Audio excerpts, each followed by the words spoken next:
Let's see the video. Looking at the read until it's time to read the read. Yeah. Hold on. Did that work? It did. My hair looks yellow today. I don't know why. Okay. And then audio coming right up. Okay, we're ready. Okay. Let's do this. Yeah. All right. We're reading it and we're doing it. Oh, one last little tweak. Hopefully that doesn't give me any grief. So far, so good. Okay, good. Hide that. Bring up the music. Here we go. Ladies and gentlemen, join us now as it begins in 3, 2, 1. Coming up on... Blah. I couldn't even get coming up out. Blah. Blah. Blah. Coming up on TMS, Walmart is making you eat something really horrible. 25 of the most healthy cities. Farting on France is a real thing. One direction goes another direction. George R.R. Martin has things to say about South Park. Get back to work, George R. Martin. Fitness Geek. Jury duty and more on this fine episode of the Morning Stream. Sidewinder, the wheels twist behind her. Yahoo! Try and catch me. It's the big new Sidewinder cycle. Your parents put it together, and Sidewinder's got the stunt shifter. Sidewinder, With sure grip steering, super sleek styling, and a stunt shifter that can spin you into excitement. Sidewinder, the wheels twist behind her. Sidewinder cycle with stunt shifter. New from Tonka. Oh, don't be a sap, will you? The morning stream, the morning stream. The morning stream, the morning stream, the morning stream. The morning stream, the morning I don't have a Scott Fletcher thing queued up. This is the Morning Stream. the morning stream, the morning stream. The morning stream. I knew I was forgetting something, dude. Whoops. Oops is right. And I couldn't scramble quick enough to get in there. It was right towards Blah, the end blah, of the blah, commercial. blah, blah, blah, blah. It's not hard. Just can't sound as good. Hello, everybody. Welcome back to the Morning Stream, Tuesday edition, July 29th, 2014. We have how many days left in the month? Is it yet tomorrow? 2 more days. No. It's there's a 31st in July. July's got one of them 31s in it. Oh, yeah, I see that. Yes. So we get Friday's your first. Friday's the 1st. Do you... Saturday is the 2nd of August. Does it feel weird to even say that Nerdtacular was in the same month we're in right now? Does that feel a No, little it really weird? doesn't. It feels like that was a month ago. Months ago. Months ago. Yeah, like months, Yeah. maybe more than months. Maybe multiple months ago. But really, it's like 3 weeks ago. Yeah, all the anticipation and work and everything that goes into it, and then it's basically Yeah. and then it's in that exhalation, weeks go by. Yeah, just like a Benny We Hill feel like cartoon. it. Yep. Anyway, yes. And my, the wedding has kind of made time speed up Yes. for me and feel funny and all of that. And there's really nothing I can So do about it. what kinds of things have you already got lined up? Have you got you got somebody who's going to officiate? Check. Okay. You've got a hall reserved Check. for the reception. Good. You have caterers. I think so. I'll say Skip it. check. Preliminary check. Okay. Have you got a cake arranged? Check. Okay. Flowers. Check. Okay. We You got a guys are photographer. totally- Check. Yeah. DJ? Or are you doing No, DJ? no, Or you doing, DJ. No DJ. No DJ. A band? You got a band? No band. No band. No Are you going to band. be dancing to stuff on your iPod? What's going on? I don't know, Judson? actually. This is all good questions. I think they've, and as much as I complain, let me tell you about how much I'm involved in that part of any of this. Precisely Not at all. none. Yeah. So we even got, I am involved in some things, like I'm helping sort of procure and expedite. Is that a word? Expedite. Anyway, the invitations and things, which should be hopefully soon, shortly. Oh, please tell me you designed the invitations. I did not. I wish I. Oh. They are not interested in my tomfoolery there, sadly. I offered. I said, "Hey, I why wanted don't?" to see like a little, like a little dejected Han Solo and Princess Leia, like staring disdainfully at the camera. Or the front of the thing. I would have been great. And I offered. They weren't taking any. I mean, Kim and I are caricatures of ourselves on our wedding invitations because I did that back in the day. So I kind of thought, hey, let's carry this tradition on. And my daughter's like, no, we're doing like sweet photos. I said, all right, great. So then I backed off of that. Carter is so we ordered in these wooden cake toppers, like little dude and lady cake toppers, and they're Made out of wood? they're kind of like cylinders. They're almost like I don't know what to compare it to, like Weebles that Fisher-Price wobble. people? Yeah. Fisher Price people. That's it. They're Okay. it's kind of shaped like that. Cylindrical little Fisher-Price Yeah, people. with little knob heads and little Yeah. slender cylinder bodies and stuff. And so she has commissioned Carter to paint those. Oh, wow. To be cute little people stuff on there. So Don't use any lead-based paint. that's what I was saying. Let us learn from our Chinese brethren. Non-toxic. No lead paint. A real quick note here. Speaking of lead paint, there's no connection. I just can't think of a good transition. My sister Wendy left this morning for Sweden, Yeah. and she was. So we all got together last night and had pizza and just hung out in a little family goodbye deal. Didn't have meatballs? No meatballs, no, none. Okay. We didn't celebrate in that. We did have to hand assemble some furniture, and we thought that was a nice treat. Oh, yeah. As soon as she walks into the country, she gets an Allen wrench, right? Yeah, as soon as she and gets a there- long piece of paper Yep, tape. an Allen wrench, a little piece of weird paper tape, and also a sheet with some strange stick men pointing in directions you don't understand. That's part of the initiation. Guy scratching his head with a hammer in his hand. Yes. Yes. Exactly. I know of what you speak. Yeah, okay. So she's going to do that. Oh, and a fake TV. It's a fake television. Right, Yeah. yes. It's just right. a piece of plastic, but it looks like a nice widescreen 32-inch TV, television, but it's sure. fake. So she's good, but I was just going to share this little thing with everybody. And it was kind of crazy because they were trying to, they got 4 kids to haul around. They've got, ranging from 2 to, how old's Abe? Or 12, I guess is their oldest. Allie's 12. And that's a handful in itself.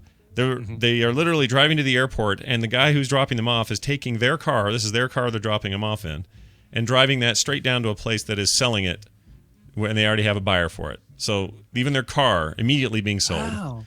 as soon as they Now leave. they're since they're only going for 2 years, are they keeping their house? Well, 2 years? No, Like they're renting renting. it out or something, Renting, yeah, or- yeah. So they're not selling the house; they're renting it. But everything else is gone, like beds, furniture. They gave me their hammock. I got a sweet hammock in the backyard. I've been sleeping on that. It's awesome. I fell off it the other day. It was kind of embarrassing. But anyway. Is it a self-standing one? Yeah, one with that's the got bars. with it? Mhm. That's cool. So Yeah, you that's have to good. You don't have to find try 2 and find a trees. tree. Yeah, Yeah. that's the worst. And it's comfy as all get out unless you shift to the left or right and didn't know it, and then flunk, just like Homer Yeah. Simpson back there. Yeah. Anyway, I have seen her. This is the truth. I have seen her outside of her being a baby or something, and I was too young to really notice. I've seen her cry 2 times in her entire life. Wendy's pretty stoic, Wow. not much of a crier. Well, the first time was when she would have been a teenager, and I can't remember why the deal was. I remember her crying at that age. And then the second time, last night. It's the only 2 times in my entire life I've seen Wendy shed tears. And she was just sad to see everybody go. My mom was a complete mess, of course, and everyone's sad to see her go. But it could be. So the hard part about the whole thing is it's 2 years, yes. That's a small. That's a drop in the bucket in nerdtacular planning terms, right? Like that's just 2 nerdtaculars. Yeah, exactly right. Oh, Just jeez. think of it that way. Oh man, no Wendy for 2 nerdtaculars. I know. No donuts. I know, no done for donuts. Someone will have to pitch in and bring those. Yeah. In her vicarious stead. But the thing with this one is it's not really a hard off. So she could get to the end of the 2 years, and a lot can happen in 2 years. Mm-hmm. And he's done with the schooling over there. They may just go, you know what? Now we're kind of established here. We're going to be expatriates and live forever in Sweden for all we know. I don't know. So having that hang over the whole thing like a specter has made this whole thing harder, I think, for her and everybody, because nobody really knows how long she'll be gone. Now, the beauty of it is we live in global effing society now, man. Sure. In 2 seconds, I've got her on various VoIP protocols over the internet, sounding better than she would if she was in person, with no discernible lag. Like this didn't exist no kidding. 15 years ago or 10 years ago, even in this state. Maybe a little bit 10 years ago, but you know what I mean. Like you didn't have these options we have today. So she'll be on TMS Thursday morning like usual. In fact, she thinks she'll be doing it from Iceland, where they're stopping over and staying for a bit. Really? Yeah, on That's Thursday, devotion. like Cool, this week. cool. I don't know for sure. It's like 6 p.m. there or something. No big deal, she That's says. not too bad. She even Yeah. says that's easier for her because it's not kids rushing around trying to get to school or do whatever they're doing. So, in a weird way, her role on this show, and by extension the therapy show, is actually maybe simpler with the schedule. So, that's the funny, strange irony of the whole thing. But anyway, she's off. She wanted everybody to know that she says goodbye. And for people on the show, though, it's hardly going to be goodbye. It'd be about the same. It's not going to really change. She'll be in a different place, having a different experience. But other than that, she's still Wendy, and she still has stuff to do. And she's still, she'll still have clients in the U.S. even, doing like Skype calls and, all that kind of stuff. Plus new people there. So Is that gonna be harder for like doing remote? Probably for some, therapy? yeah. For some, I'm sure it will be. I think a lot of people she had to do referrals on before she left, but there are some where she just the connection's just too strong and she can't just dump them off. She needs to. If she hasn't already, she needs to watch that Lisa Kudrow. How is I think that? it's web therapy. Yeah. It's hit and miss. It's really okay. Lisa Kudrow is one of these actresses who can completely engulf herself in a role. Yes. Like when you see her as Phoebe Buffay on Friends, Yeah. or as as this character that's on web therapy. I mean, it is a complete change of characters. There was one that she was on HBO for a while, that like a washed up actress kind of thing. Yeah. Um, Oh yeah. Forget what that was but called. she gets so into that role that it's almost scary, and it's disorienting seeing her change so much, and it's like, oh my god, I don't think I like this character that she is now. But it's good. You know what my Anyway. favorite part of that? You know what my favorite part of the Friends opening song is? You want to know? The clapping. Yep, you're absolutely right. Ding ding ding ding. It's when they. Yeah, I mean, if somebody says what's their favorite part, it's not Right. going to be, it's when they say it feels like you're always stuck in second gear. I love that line. That's like the best part. It's that part where they go like that. All right. You ask anybody what their favorite That's part their of the favorite? Friends theme Okay. is. They're either going to say the end of it. Yeah, it's also my favorite part of Friends. I don't. Oh, I really. It's really? not. I never could get into Friends. I just couldn't do it. I tried every week. Hold My up. wife's like, "All right, let's watch this." I'm like, "Okay." And you can see why I'm not a fan of How I Met Your Mother, because it's the same Yeah, it's kind of very- format. It's very Friends-ish. It's funny though, because it's I feel like it's on that same level of humor as Cheers and Seinfeld, and Oh, I could not put Seinfeld and Friends in the same boat. really Couldn't do it. No, not even close. Well, you know I'd why? say Because here's the Seinfeld difference. I'd say Seinfeld is way better, but Yeah. they're that same kind of humor, that same like Here's the problem. ensemble comedy kind of. I think I know the problem. It's not that the humor isn't funny, and you're right. That stuff was okay. Where they lose me is when they go all on a very special blossom on these shows, well, sure, yeah. where everybody gets serious. So I don't need to, when Ross and freaking Yes. Rachel have to have a moment. The baby and the whole, yeah. No, That just makes me want to poo blood. So I can't do those things, and they do that a lot in the Mother one. And Seinfeld was brilliant because it never did. they never really had that, did they? They never Not had once. Tonight on a very special Seinfeld. Yep, only Kramer place. finds a lump in his. The only time this works for me is in animated comedy. They can pull it off in The Simpsons, Futurama, stuff like that. Oh, right. I have no problem with Family that. Guy and the death of Brian last year. Right. I can deal with it there for some reason. I don't know why there's a difference for me. But when it comes to like straight up live, like even Big Bang Theory, which is always hit and miss for me, but when it's hitting, it's when they're not messing around with a stupid relationship. Now if the relationship's funny, that's different. But when it's all, Leonard's looking longingly across the hall at what's her freaking Jill. What's her name? Betty, Frank. What's her name? Who are you talking about? On the Big Bang. What's her name over there? Penny. Penny? Penny. When there's like a moment of, oh no, this isn't working, Leonard, and we got to have a quiet, like serious time, or better yet, when the audience goes, meow. I hate that so freaking much. I can't do it.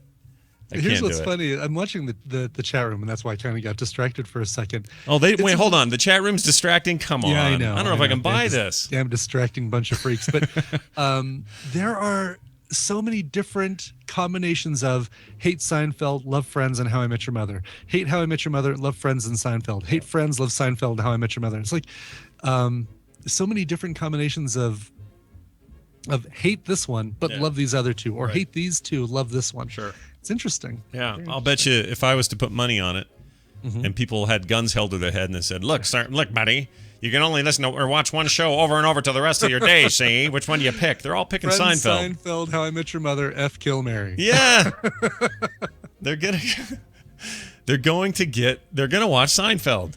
That's where my money is. Yeah, that's if I could only watch one of the three. Boom. Yeah, easy decision. Totally. Right there, But you appreciate them for what they are. I have a hard time. And it's not just them. They're not the only offenders. There's a million shows like this that I just struggle with. Now, for some Two reason, Broke Chicks. There's a sitcom I hate. I don't think I've seen that. I've seen the first couple minutes because it was after something else we watched. Yeah. And I said, boy, am I glad that the TiVo didn't accidentally record a whole 30 minutes of this. That's got the Nick and Nora lady in it, right? What's her name? Yes. Large breasts, woman. She was in Thor. Big, lots of lipstick. Yeah, she's lovely. I can't think of her name, but she's a little too dour for my taste. Just a little too like. I can't do an impression. Kat Dennings, there you go. Kat Dennings, there you go. Yes. I always get her confused. Her name with the Kat Von D, the tattoo lady. Oh sure, yeah, very different people. Yeah. Large breasts probably on both though. I think. Probably. Yeah, I think so. I watched a recommendal last night. By the way, I know we no. This is not in the notes, but rabbit hole away. What'd you get? What'd you see? This is one of Nicole's recommendals. It's called Dark Horse. Oh. And this was a Christopher Walken. Well, I mean, he's probably the best known actor in there, as well as Selma Blair. Selma Hayek. All right. Selma Blair, who I think is one of the most intriguing people to look at. Agreed. She's been around forever, but she's not like typical beautiful. She's the single white female evil roommate. No. That was Jennifer Jason Leigh. Oh, really? Yeah. I always get them mixed up. Yeah. Bridget Fonda, Jennifer Jason Leigh. Well, I agree with you on her face. Hellboy's the gal in Hellboy. Oh, right. The Firestarter girl in Hellboy. Girl. Spoilers. Yep. Sorry. Is that a spoiler? Isn't that introduced in the very beginning? I think it probably is. I don't know. Who knows? Okay. Anyway. Yes. She's beautiful. She's like close to our age, dude. That weirds me out because she does not look our age. But anyway. Yeah. So the movie is very dark and bizarre, and it's hard to like people in this movie because they're either naive or inept, or they're just a-holes, or it's really bizarre. But it's a Netflix streaming quick hour and a half. Glad I watched it, but boy, sad for these people. Really? Sad for these characters. Yeah. They're just kind of a miserable bunch. Yeah, it's basically a guy who's kind of this big man child. Like, the opening finds him leaving work to go take a Lord of the Rings Frodo figure back to Toys R Us because after he opened the package, he noticed that there was a scratch on Frodo's robe. And this is not what this movie is. Yeah, it is. It really is. It really is? It really is. And, shut up. For real? Yeah, totally. It sounds like you're making that up. No, I'm dead serious. It's basically his living at home, kind of sheltered by his parents, and they kind of turned him into an a-hole kind of lifestyle. Wow. It's okay. It's really interesting. It's worth seeing, but it's a funny. I don't know how Nicole stumbled onto it. Probably she was looking for Christopher Walken movies, and stumbled onto it. He was our theme that week, probably. I think so. Yeah. But boy, it's weird. All right, let me tell you something else that's weird. This popped in, and I had to just stick it in this part of the show because I just didn't feel like it belonged in the news. Sure. Walmart, they sell those ice cream sandwiches. They got their own brand there. Oh, okay. I'll take your word for that. They do. They're like, what's their brand? They have a house brand. It's like Costco's Kirkland. Yeah. It's like their Kirkland, but I forgot the name. It's like Good Day or Happy Day or some dumb name. I can't remember. Chat room, you'll remember. Wall crap. Wall crap. Wall crap branded ice cream sandwiches. So this hit the web and got kind of viral yesterday. Somebody discovered that these do not. Now, Brian, if you left your ice cream sandwich in the hot, sweltering Denver sun. Sure. Your Klondike bar, whatever. You suspect it would melt. I would hope. Yes, I would expect that. Okay, ice cream. I've seen what ice cream does. Yeah, typically melts. Sure. It's usually the deal. This does not melt. This just turns into a weird rubbery substance. Oh, look at that. Retains its shape. Ice cream is supposed to melt if it's kept chill, but Walmart store brand ice cream sandwiches don't even melt in the sun, according to a report by WCPO Cincinnati. The discovery was made by a local mom, Christy Watson, who noticed the Great Value. Oh, Great Value, that's it. Great Value is their house brand. Great value. Great value ice cream sandwich, and her son left out on the patio had not fully melted, even though it had been sitting out for 12 hours in an 80-degree day. Watson left second ice cream sandwich out overnight with the same results. What am I feeding to my children, she asked, appalled. Well, don't buy him those anymore. Right. These darn 99 cents for a box of 24 ice cream sandwiches are not made with real ice cream? What? I mean, I was told. Yeah, that's the thing about stuff like this. I have some sympathy for it, but I have learned to be a more discerning consumer lately, and I know what I'm getting into, man. I'm telling you, when we were at that Cherry Hill place, when I was a younger person, I would see the food on display and go, ooh, corn dogs and burgers, and this is all great, and yum, yum, yum. It all looked, I was seeing it through new glasses this time, and it looked all bad. Nothing about it looked good. There's no health in there. There's no anything of value. It's all bad. So you just need to start looking at things like that. Look at those freaking sandwiches and go, Brian's right. $1 for 24 of these. Not probably the best thing for me. Maybe not real dairy. I don't know. Yeah. The same thing happens with, or at least used to happen with McDonald's shakes, is that no matter how warm they get, they are still thick.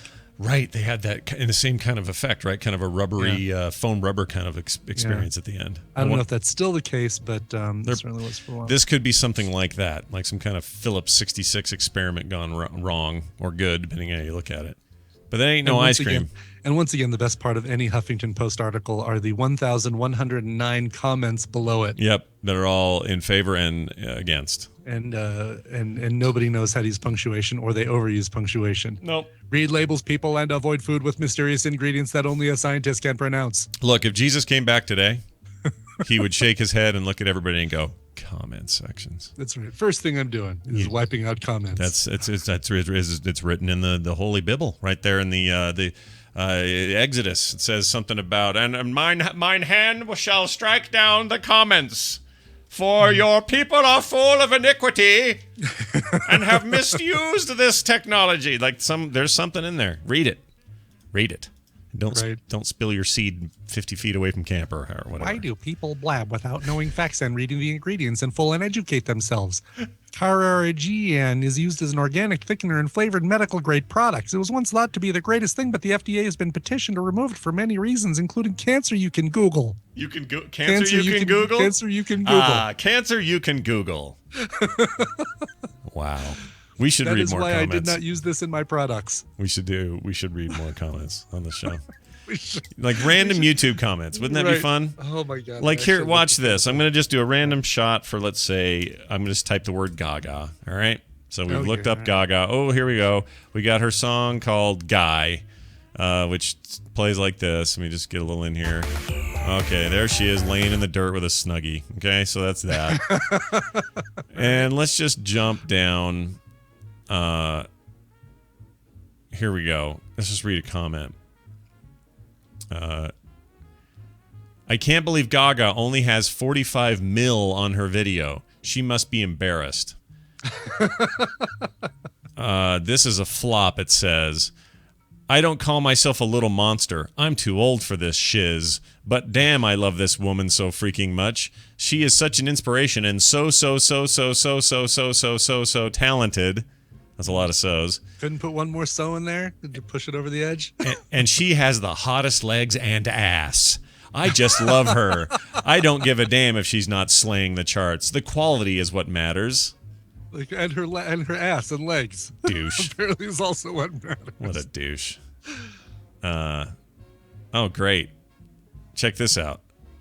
Okay. Can't little Monsees and catty cats be at peace? No, I'm sorry. I don't know how to say this. Can't little Monreese and catty cats be on peace? We need to live in war. I gonna do a remix with Venus and Roar and see what happens. But stop dis war. Both are no flops. Both are awesome. Stop saying F and half please. Okay. I don't know what happened there. I'm gonna subscribe to that guy's channel. Horrifying. All right, we're gonna call Daryl now because we need some peace and quiet in here. Don't forget this right here. Oh, what do we got? I missed something. What I missed? Big thanks to Iceworm for his help with yesterday's game segment with yeah, Veronica. that's right. He's gathering stories for us during the week when they pop up, so that we don't have to go furiously find them on Sundays. Giving her and I a much easier sort of grouping to pick from. It's like, oh, this one looks Veronica, interesting. she's got all that, all those sword books to read. Right. Some vaginal fantasy she's got to read. Yeah, couple of laser books. She'll sneak in there. Laser books, right? She's exactly. a busy person. So am I. And so we figured, hey, why not third party this? And Iceworm has been very gracious to do a little R&D, which we appreciate a lot. So thank you, Iceworm. All right, we're calling Daryl now, and we're gonna play his damn theme, and that's hidden over here somewhere. Here it is.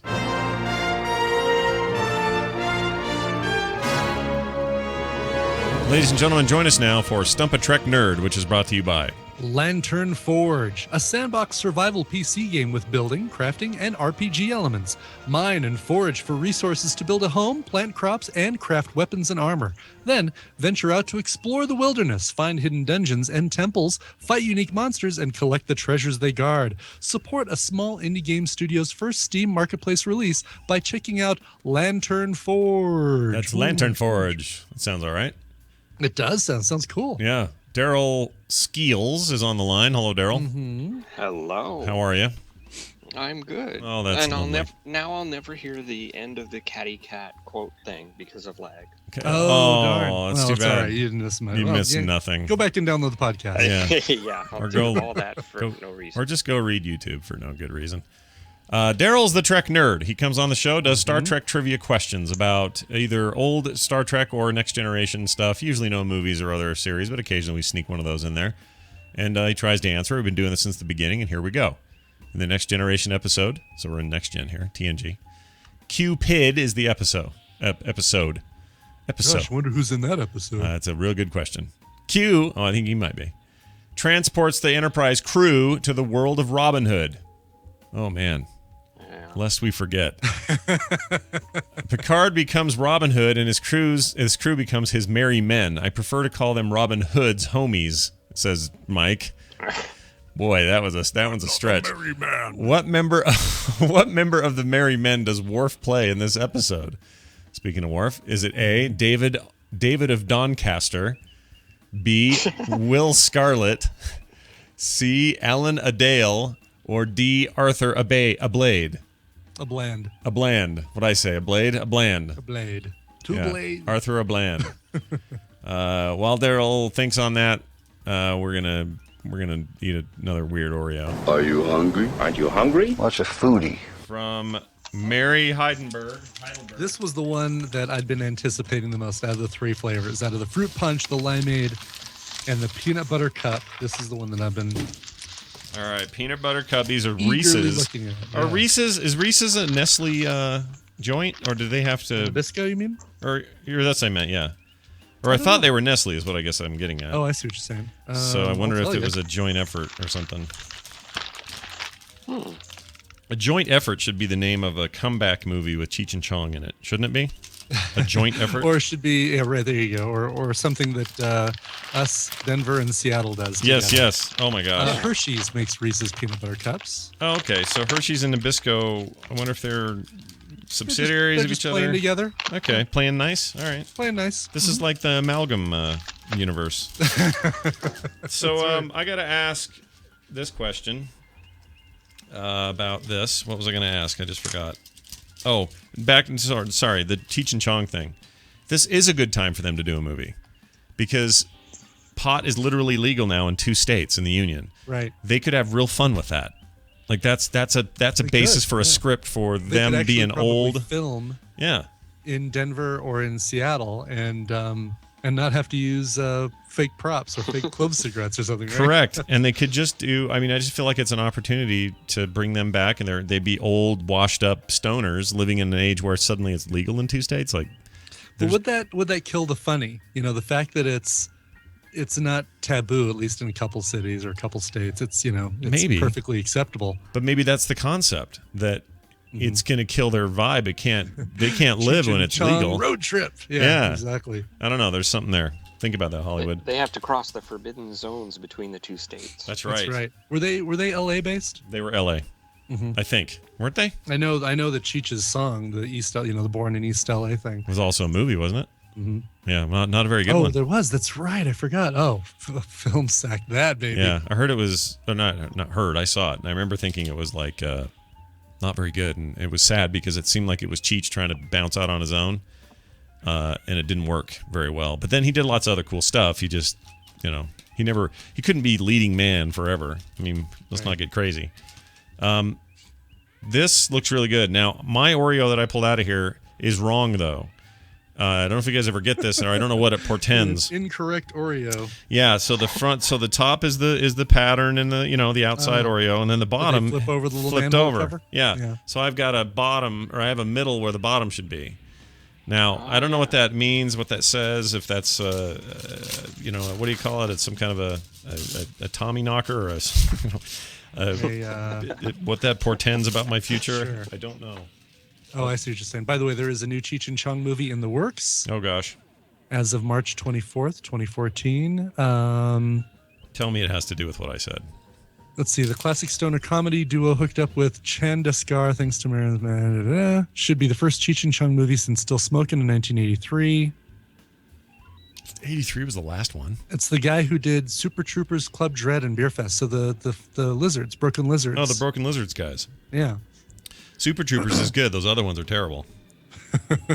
Didn't we watch? Oh, no, we didn't watch any of those. I don't think so. All right, well, here goes. Beer Fest, man. Oh my By the God. way, these are half and half. There's half of the goo in the middle is chocolate, actually more like 2/3 on mine. And the other half, or the other part, is fake peanut butter. So here it goes. I would have thought that would just be a chocolate outside and a peanut butter inside. Yeah, that's what they should have done. Because chocolate is dominant in this thing. Oh, these are lovely. Oh, they're too addicting. Yeah, that's good. It's quite good. That is fantastic. Yeah, maybe of the three, Best of the three. That's my favorite. Yeah, Hands down. This is like a Nutter Butter these fruity ones and are an weird. Oreo. Yeah. Had a magical little baby. Wow. That was an intense. And the baby fell in my mouth and I ate it. You ate the baby. Did you eat the baby? All right. Well, now that we've gotten through that, Daryl, what's the birthday forecast like? Well, there's plenty of wheat, and in fact, there's Will Wheaton. Oh, I don't know why I brought up wheat. I but don't there's either. Will That's Wheaton. terrible. Will Wheaton, how old today? 42. Look at him, the ripe old. Is the internet rife with you're now the answer to the life, the universe, and everything, or whatever? Yeah. That's Oh, probably yeah. happening left and right. How he treats it, that's what matters. Well, happy birthday to Will Wheaton. Much success in his geeky career. They're on the Sci-Fi Channel now. He's got that cool new show, and he's got all that internet stuff going on, and His occasional appearances on Big Bang Theory. those are actually pretty good. Wasn't he supposed to be on some? He's on some serious show. Oh crap! Maybe that went away. Oh, really? Yeah. he I know does what it was. I know he does the wrap up for Orphan Black, Oh, he does. I didn't know the that. Talking Dead equivalent of Orphan Black. Orphan Black. Yeah. BBC America seems really amenable to these internet celebrities. I've noticed. They really are. What's something else, and I don't remember. There's some serious thing he was on. I don't think it's on the air anymore. That doesn't matter. What are you That'd gonna be do? Star Trek. No, he did have a big swath of time where there was really nothing going on for Will, sadly, in that career side of things. But things are good. Things are good for Will Wheaton now. And he says things like this. Thanks, Worf. All right, thanks, Leslie. Happy birthday. Happy birthday, young man. Thanks, Worf. All right, it's almost a little sarcastic, Thanks, Worf. like a little It is. Worf. I think that there's something about the way he delivers all of his lines that always makes you think he's got sarcasm. Like Like, I'd rather in be genuine joy. I'd rather be goofing around with my friends than doing this kind of tone to his voice. Right. Well, let's move on to what we're doing here, which is Daryl's going to answer this damn question. Daryl, again, it's one of these characters Worf played. He was one of the merry men in that dumb Robin Hood episode. It was David of Doncaster, Will Scarlett, Alan Adale, or Arthur A. Bland? What do you say? This is more of a question about that whole thing, not Star Trek. Well, yeah, exactly. I don't know who he played the Merry Man. So can I choose Merry Man? Nope, Merry Man is not an option. I am not a merry man. Merry Man. Yeah, I even said I'm not a merry man. Remember? That wouldn't work. Merry Man. Broke Geordie's little guitar thing in half. Oh, as lute or whatever. Yeah, that was a different question, and now I already forgot the answer. Right, we did ask that before. Mandolin or lute or ukulele or Yeah, lute I think is what it was. so yeah. Lutefisk. This will be a complete and total guess. All right. They In didn't the even say 60s, you this. could have said this could be a complete and total gas, and that would have meant something totally different. Anyway, what now? I don't know. Did you know that you're Mike Myers' age? Did you know that? Oh, that's good. I listened to Mark Maron's interview with him yesterday. Really good interview. And Mike Myers, real quiet. It's not a big interview guy. Doesn't really like the limelight. Never really has. Go But into like some Scottish voice in the middle of this. kind of, yeah. Some of that happens. Yeah. But he's brilliant. He's kind of brilliant, like super smart, and I'll bet he is, yeah. fantastic interview on Mark Maron's podcast. But anyway, why was I bringing that up? I don't even know. Oh, because he mentioned his age, and it was dead on with Daryl's. So you guys are the same age. Oh. Cool. That's queued up. It's on my. It's in my Overcast right now. Yeah, and you're almost Canadian. You live far enough north to just almost be Canadian, and he is Almost. Canadian. So yeah.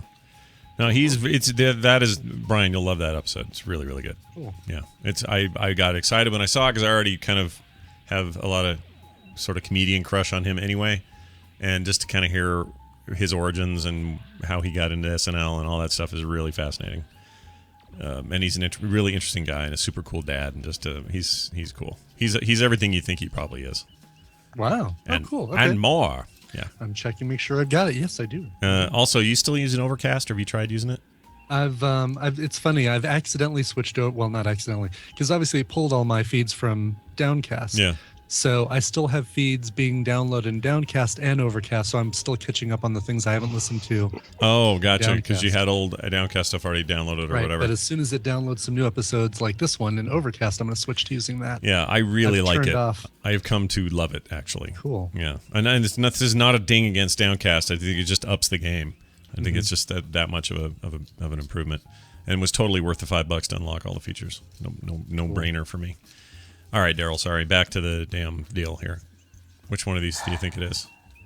Did they even say these names on the show? I don't think they did. Well, they might have. Or his name.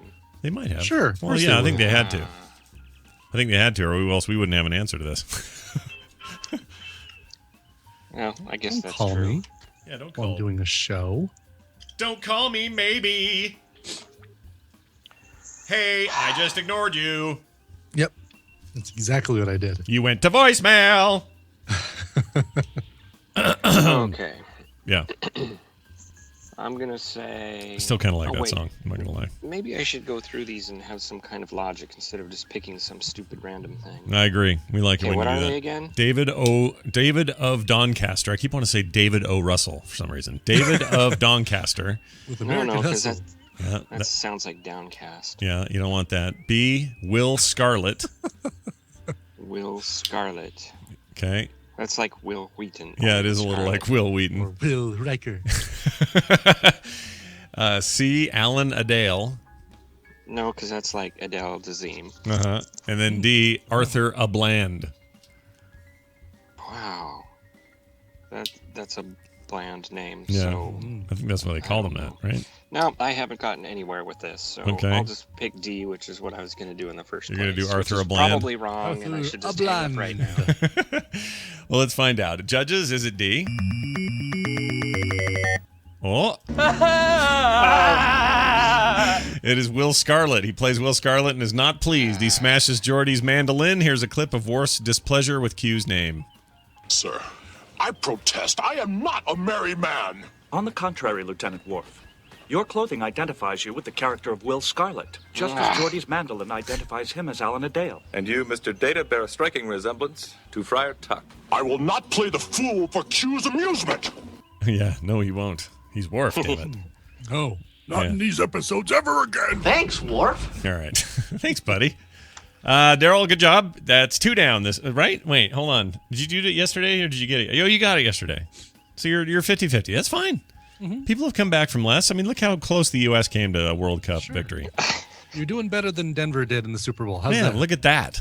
Oh, yeah, that's true. Never forget that game. Good Lord. Never forget. So rough. Black bands on my arm forever. Yeah, all forever and always. So, Daryl, don't feel bad because tomorrow you got a new chance and we'll get right back to it. Daryl's the Trek Nerd on Twitter. You can also find him at This Week in Trek at thisweekintrek.com and the Grumpy Cast. Daryl, play a game. What's today? Star Trek animal or anal infection? Okay, before... we got a real cool theme for it. Here you go.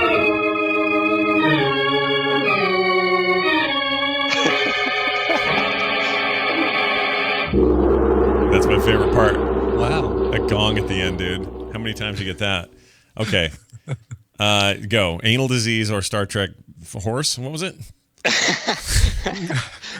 Star Trek animal or anal infection? Oh, animal. Okay, I got it. All right, go. I practiced this before and I could say it. Now I can't. Right. Immunocytic gel worm. That must be it. What? Immunocytic gel worm. Immunocytic gel worm? Immunocytic gel worm. Gel worm. Immunocytic gel worm. I think it's a bum disease. I think it's a real live bum disease because that would have gotten removed from the script instantly. I would have said, I say bum disease, or as I like to call it, asphalt. Oh, well done. Well played. That's terrible. All right, Daryl, we say bum disease. How'd we do? Not good because it's from Enterprise. Damn it. Well, Enterprise, show you failed. could argue Enterprise is kind of a bum disease. Oh. Just saying. Television highlights of the news of yesteryear. It's the news. And it's brought to you by Hey Scratch and Biff. My friend Sean is developing a program for a do-it-yourself service dog aimed to help adults with late diagnosis of autism. While there are a lot of programs focused on kids, we've had a hard time finding any willing to work with adults. She's trying to make it happen for a mere $2,000. These dogs help keep people with autism independent, safe, and in some cases, employable. To find out more, visit GoFundMe.com/Terra Training. That's TERA training. After you put the GoFundMe in the .com and the slash. Yeah. In the room, in the Illinois, Aaron. There you go. In the room, in the Illinois. In the room. We in went the a whole Illinois. day the other day not doing this lady. In the Utah, We didn't do her all yesterday. In the Utah. in the cliff, in the snowbird cliff loss. In the cliff. In the clip clop. Clip clop. I'm in the cliff. She's so funny. I love her. I wanted to interview her. It's not going to happen, but I wish. I really do wish. All right, well, let's get into news here. 25. I found a list. You like lists? The internet likes I like lists. the list. Yes. Yeah, 25 of the happiest, healthiest cities in America. In the list. Sent to us by Renee Coley. Thank you for the link. We appreciate it. Turns out, Utah connection here. Salt Lake City is the most cancer survival capital of the country. Oh, wow. Really? Why it won? Because low cancer rates, along with the best cancer survival rates among 100 cities. We already have low cancer rates because there's a very low sort of smoking rate, and some of the other causal factors are not really present here as much. Happiness Hub, the Japanese-style healing garden at the Huntsman Cancer Institute. We have this Huntsman Cancer Institute that is world-renowned, like cancer research and development and treatment, and like this crazy place. If you want to get cancer, Utah's the place to get it. Wait. No, you don't want to say that. Well, meaning you're going to get way... If you have cancer. If you have cancer, yeah. Get it wherever you want to get it. If you want cancer, Utah's the place to get it. Yeah, you're going to... It's just good... I just want to isolate just that little bit. Yeah, get that part. Let's get that all nice and out of context. Cancer must hate Salt Lake City. Thanks to the influence of Mormons, people in the city are both clean living and much younger than other places in the United States. Large families lower than the median age, 30.9 years versus the national average of 37 years. That might be one of the reasons Salt Lake City has the lowest rates of cancer per 100,000 people in the country. As for those who don't get sick, the capital of Utah ranks number 1 in cancer survival. Those who do get Who sick. do get sick, rather, yeah. So number 1 in that's survival. Really cool. My dad works over at he works at MD Anderson, and Houston, Texas, which is another world-renowned cancer treatment center. Yeah. But this I don't know. Sounds like they've got some competition. It says here. So here's and that makes us number 2, by the way. Number 2 on the list of the healthiest cities in America. Brian, without looking, okay, what do you think number 1 is? Number 1, I'm gonna say is. I'm gonna guess it's up north. I'm gonna say either like Portland or Seattle. Let's say Seattle. It is San Jose, California. Oh, really? Okay. Organic paradise, it says. Why at 1 tops in eating organic produce. Overall health is up because they're eating organic food down there a lot. Wow. That tells you something. Then we got Salt Lake. All right, how about this one? Denver's usually up there. Denver's usually in the top 10.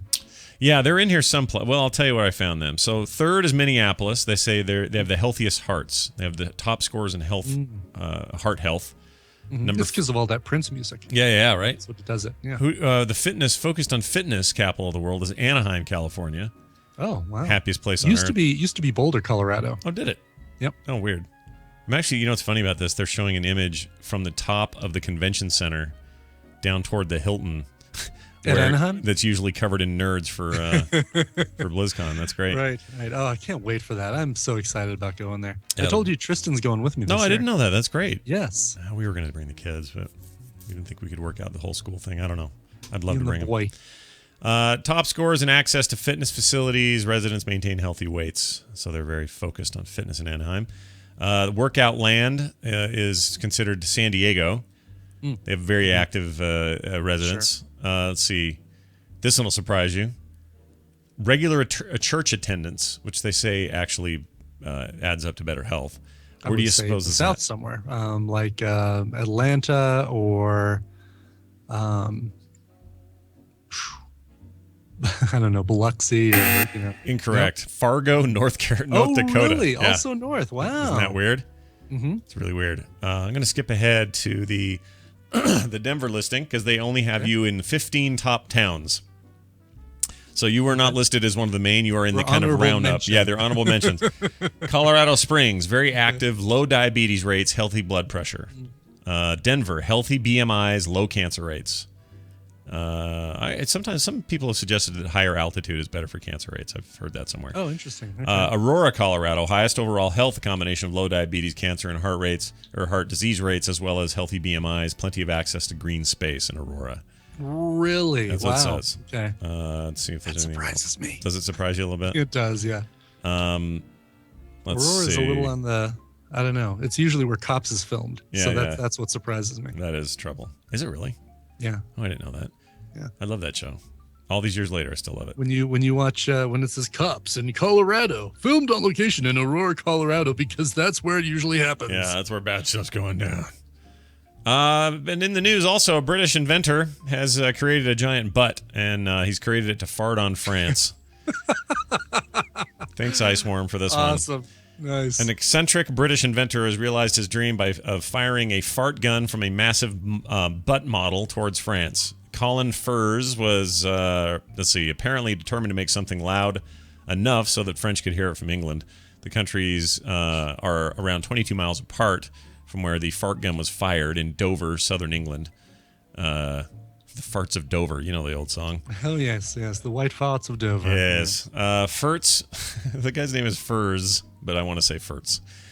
Built a pulse jet and attached it to a giant butt and fired it from over the cliffs of Dover, overlooking the English Channel. And it's just because he wants to be a performance artist's ass and, fart a thing across the way. So there you have it. There's that guy. That's awesome. Yeah. Is it methane? Is it farting methane? It's farting a harmless methane. Do not hold a flame. Oh, yeah, look at it. There's like a fire coming out of it. Yeah, there's I don't know, some anatomical incorrect. Yeah, that's a weird shaped butt too, isn't it?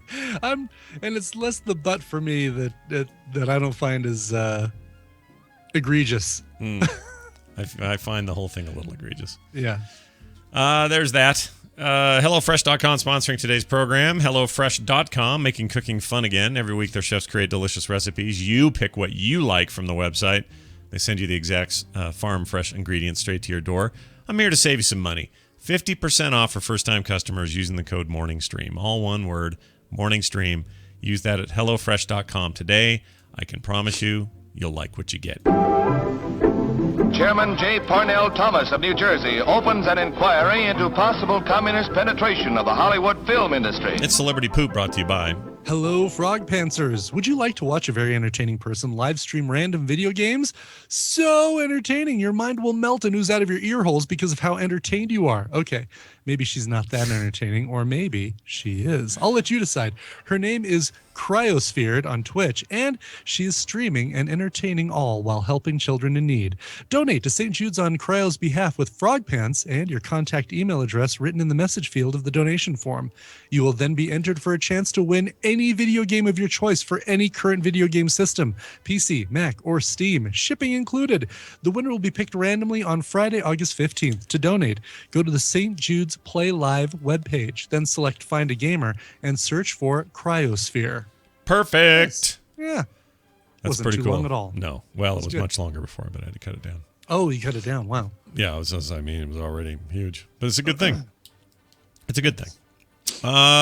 One Direction's Liam Payne. He's the one that isn't the big Harry haired. Styles? Yeah, not the Harry Styles. The other one. He's not Harry Styles. Yeah, that's it. There's 4 of them that are not Harry Styles. It's like, and there's a long tradition of this, right? Like, everyone's not Justin Timberlake. Right, exactly. Everyone's not Wahlberg. Yeah, Donnie Wahlberg. Wahlberg. Yeah, it's a grand tradition in boy bands to single people out. Aaron Carter. Yeah. Mhm. I don't know who was the Backstreet Boys standout. Was there one? Probably Nick Carter. Was that his name? Nick Carter. I was saying Aaron Carter. He just had a solo thing, right? Yeah. I always say Nick Carter's. I always remember that because my kids are Nick and Carter, and sometimes Sure. I would yell, "Nick Carter, get in the house!" and I expect a famous blonde kid to walk in when I yell that. Yeah, he's And oddly enough, Nick Taylor, not a member of Duran Duran. Oh, really? You'd think. Yeah, you would think that.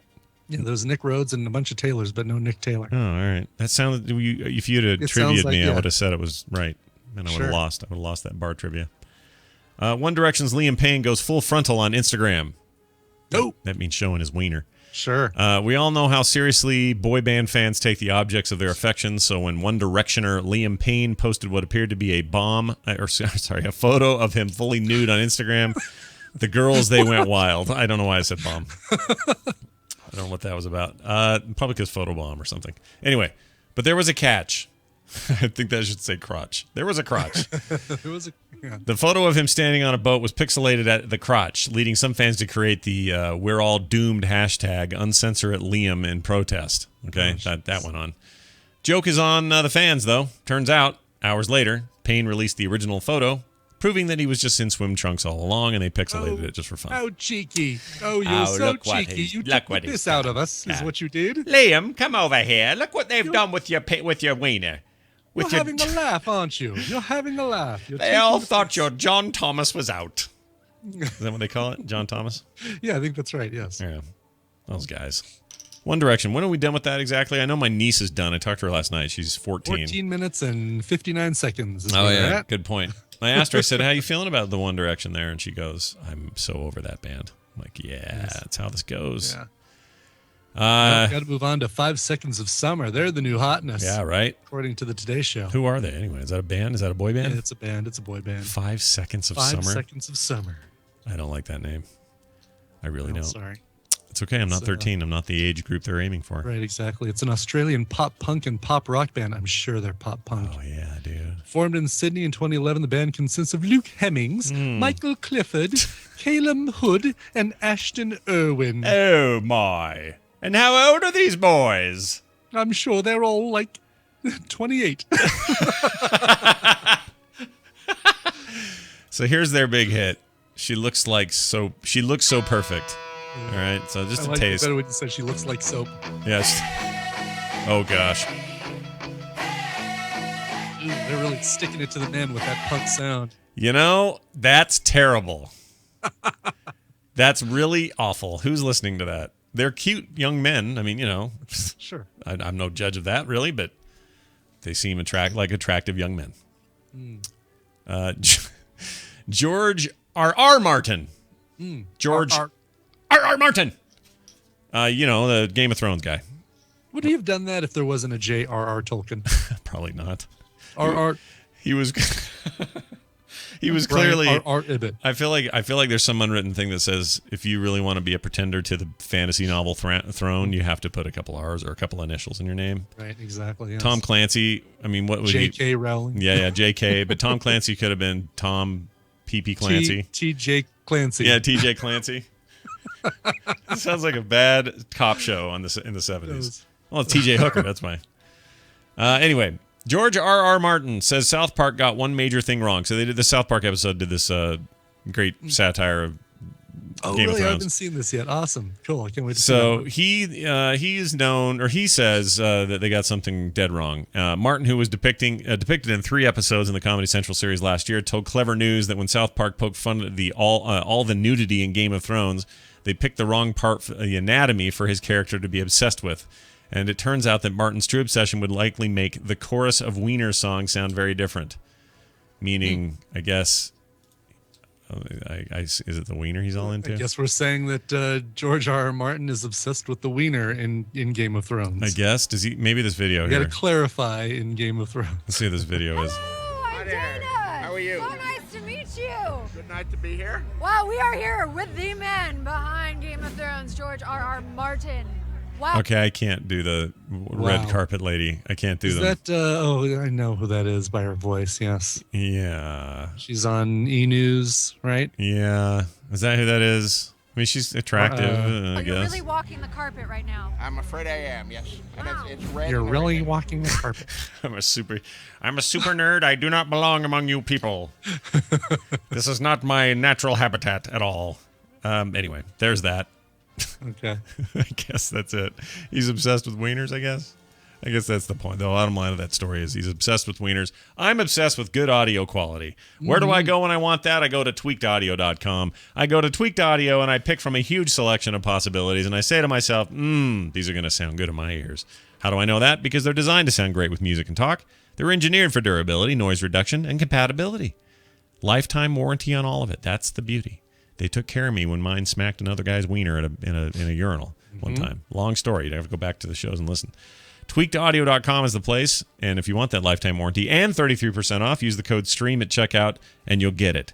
That's 33% off with the code STREAM at tweakedaudio.com. Brian, let's take a break and do some music. And before we do, I'm going to tell you that coming up next, we got Chin Beard. Beard. We got your Justin Robert Young. He'll be on. Yay. He has a story to tell, I understand. Oh, really? He went to cool. that new Harry love when Potter he comes deal. with a story. Well, I hope so. I assume he's going to want to talk about it. I haven't heard for sure. You got to see how many times he says, "Now listen," in his story. As he's count them up, folks. Yeah, someone in the chat room keep track of that. Now listens. Well, we want now listens and what's another thing he always does? Like somebody says that he says like a lot. Okay, we'll listen for the likes and let's see how we do. Let's do a tally at the end of the segment. We won't tell him we're doing this. Okay, let's keep this to ourselves. Hope he's not listening right now. All right, so we'll do all that after this song here. What do you got for me? Dear Soap and Bubbles, on July 29th, a crystal in my hand will start flashing red as I enter my 30th year on this planet. Lovely reference. That's awesome. To celebrate a milestone, go to, what is it called? Shoot, not Revolution. Carousel. Go to Carousel. All right. To celebrate a milestone as this, I was hoping you could play a song for me. Anything fast-paced and hard-rocking like Disturbed, Linkin Park style. I leave the decision in musically inclined hands. Flo the Lobo, Josh, a.k.a. Grayfield. All right. Here's a classic, and it's by the guitarist Eddie Ojeda, who Twisted Sister fans will recognize as one of the 2 guitarists who's been in the band since the beginning, from an album called Axes to Axes that came out in 2006. Here's a cover of the Beatles' Eleanor Rigby. Ooh, it sounds good. We'll be back in a minute, everybody. Hang tight.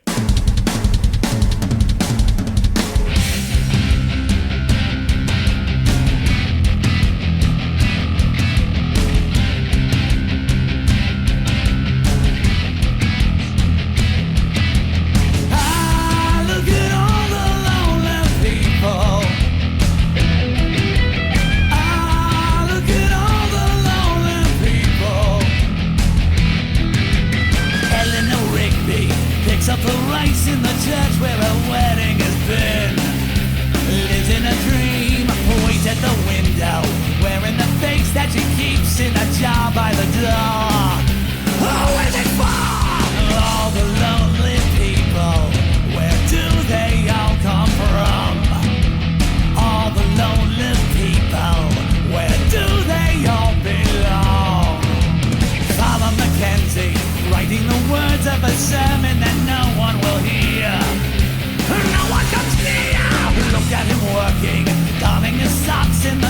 when there's nobody there. What does he care? All the lonely people, where do they all come from? All the lonely people, where do they all belong? Ah, look at all the lonely people.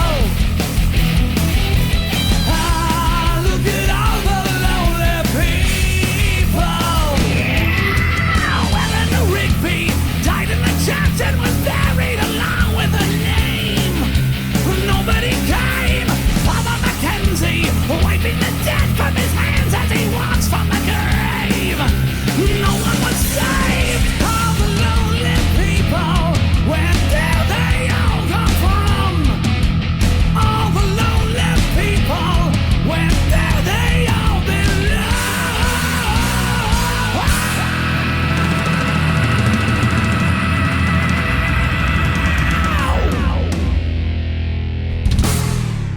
Rebo's got the beat, and the band plays on.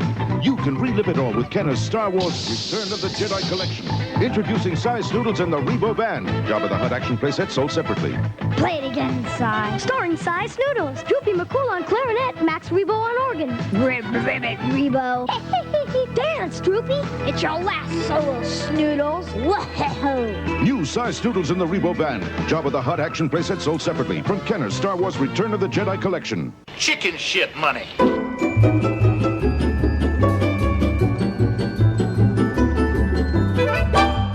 Mere good.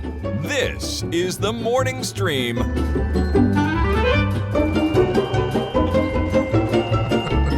Oh man. How do you get kids to sound excited about the Cy Snoodles band playset? You can't is the answer. Yeah, I'm playing music. Dude, why did we think that? You know what? If we were in our 20s or 30s when the movie came out, we would have thought it was so dumb and jumpy sharky. Yeah. But because we were kids, it was great. I have more sympathy more and more for kids who were kids during the prequels than I ever have before. Because you know what? It really does depend on where you're at in your life. Yeah, it totally does. So that maybe is why I'm more excited about the J.J. Abrams treatment. Because he is a kid who bought into it as a kid and is now an adult who can make it good for an adult. And I'm totally cool with it. Like, it's not going to feel so disjointed and aimed at the wrong crowd as the prequels were. Right. And we should be excited about that. Now, I know Brian Dunaway's not excited about that because he hated the Star Trek movies. And I don't know what's wrong with him. He didn't like the first one either, by the way. Yeah. Has he liked anything J.J. Abrams? No. Well, I don't know. It's a good question. But I know this about him. He doesn't like... Here's his top 3 movies he doesn't like in the world. He said this yesterday on Twitter. One of them is the one we're going to watch for Film Sack this week. Yep. Minority Report, number 1. Number 2, Toy Story 3. What? Yeah, I know. He's dead inside. He's un-American. He's dead inside. And then third is Into Darkness, Star Trek Into Darkness. He can't deal with it. And it's somewhere down on the... We should do this on Film Sack, do like our least favorite movies of all time and just see how much they clash with popular opinion. At least he's willing to say it, I guess, in the face of, I think it's a matter. I mean, those can't be the movies. Those have got to be the movies for him that had so much hype to live up to and failed for him. Because there are way worse movies that we've watched on Sack that I would say he'd even be worse than Minority Report. Oh yeah, right. But movies that maybe it's movies that everyone likes that you're like, no, how can you like that? It's horrible. Yeah. It's just bad. What are you doing to us? What kind of man are you? What life are you living? All right. Speaking of which, interesting. Let's call Bill. Okay. Let's get Bill in here. I mean, what else are we gonna do? Nothing Yeah, else. I mean, we got all this fitness equipment sitting here and prop making materials, all this resin. Might as well bring him in and talk about it. Yeah, why not? Yeah, let's do that. I think let's Bill bring in. Let's Bill bring in. That made sense, right? Here's this theme for today. Do we have a theme for him today? Hold on. How about this one? Here we go. Fitness Geek. All right, that was Brian just yelling Fitness Geek. Oh my goodness. Hello, Bill Duran, aka Fitness Geek, aka Chinbeard. He's a twin among men. Everybody, how's it going, man? What's going on? I just got back from a really nice morning brisk walk. It's super pretty out here in Seattle. So I woke up, had a cup of coffee, boom, hit the streets. Can you go? Super pretty in Seattle. So today's the day? Look, it has been wonderful all summer long. You know what that's a sign of, though? Massive climate change. Suddenly Seattle's beautiful every day. Something is wrong for sure. Bill comes on the show and talks about fitness, and he obviously is a very fit dude because he just went and walked a brisk walk, walked all that coffee off. Bill, what are we focusing on today? What's our big whoop? Let's talk about food. All right, I like food. Do that. Mix it up sometimes. Sometimes talk about working out. Sometimes talk about food. I have a love-hate relationship with food, so I'm very interested in what you have to say. Yeah. Well, first of all, earlier you were talking about healthy cities, and I can't remember which one you said. They were all about the organic produce. Yeah, it was San Jose. They're all into organic everything. Yeah. See, here, I would imagine that the real difference isn't necessarily whether it's labeled organic or not, just that they probably eat a lot of produce in general. Oh. You know what I mean? Yeah. No, I see what you're saying, because it's the same with saying, like, there's more to do with that age median in the Utah cancer rate thing than you would give it credit for, because if your average age is 7 or 8 years younger than the average in the rest of the country, that's actually pretty significant, and cancer rates are much lower for younger people, so that's probably a huge part of it. Also, it's probably unlikely that somehow being Mormon makes you cancer proof. Yeah, you're definitely not cancer proof. I can affirm. There are less risk factors in that it's a big deal not to smoke or drink or stuff like that. So those risk factors are mitigated certainly, but it's not like you are immune to physiological sort of hereditary disease and things like that. You're not going to sort of get away from all that stuff. Yeah. But early screening's a big deal out here. They're always pounding that down, and it's just we have these like really great kind of world-class schools and the Huntsman Institute, which are super focused on the whole issue. I think that probably helps in overall, like, I should probably go get a colonoscopy, or I should get my whatever checked, and that maybe is happening earlier and more preventative stuff is happening. So I'm sure there's many factors, and it's difficult to just say one. Yeah. So anyway, it sounds to me like just having your priorities in the right place. Yeah, it's good. Prioritize your life. Yeah. Why not? For example, I love that. That's great. Lots of people. So when I lost a ton of weight, basically I ate the same thing every single day because that's how I stayed regimented and that's how I stayed on the wagon, so to speak. But a lot of people say, Bill, I can't do that because I would go crazy eating oatmeal for breakfast every single day. Yeah. So I put some thought into this, and I put together a plan for myself that is a diet and eating plan that's a little bit more varied, a little more mixed up, and still really easy to stick to. Okay. So the gist of it is I put together 2 meals for every meal. Let's say breakfast, I have 2 different meals to pick from, right? And I always have all the ingredients I need for either one on hand. All right. So, for example, one breakfast might be half a cup of oatmeal, 2 slices of turkey bacon, and 8 ounces of mango juice. All right. Delicious, nutritious, comes in at about 370 calories. Yeah. Pretty good. Is this a usual, like regular, like daily? Yeah. Okay. But I also might say, you know what, let's mix it up. Tomorrow for breakfast, instead of that, I'm going to have a couple of eggs, some cheese, and wheat bread. Put together a little omelet for myself. Right. Again, the wheat bread gets me some complex carbohydrates in the morning. I get a little protein from the eggs, and cheese is delicious. So then I can pick from either one of those, and I have all of the materials I need to make those in my fridge, and I can mix it up a little bit. And if people want to go crazy, they could have 3 or 4 different options for their breakfast. Yeah, and that's good. And it's quick to make, and it's really easy, and it's really good, and it gets you started. Some other examples, like, you got to have a snack during the day. You should have lots of little meals during the day. So I have a giant thing of almonds, and I went to Costco and I got a big old thing of beef jerky. Hold on. Can you go to the almonds for a second? Yeah. Do you go raw almonds? Do you go salted? Like, where are you at with the almonds type? I usually get the roasted and salted ones. Try to go lightly salted just because eating a ton of salt makes me it's too much. And the raw is just it's so bland. There's nothing there. It's like chewing on rocks. So bad.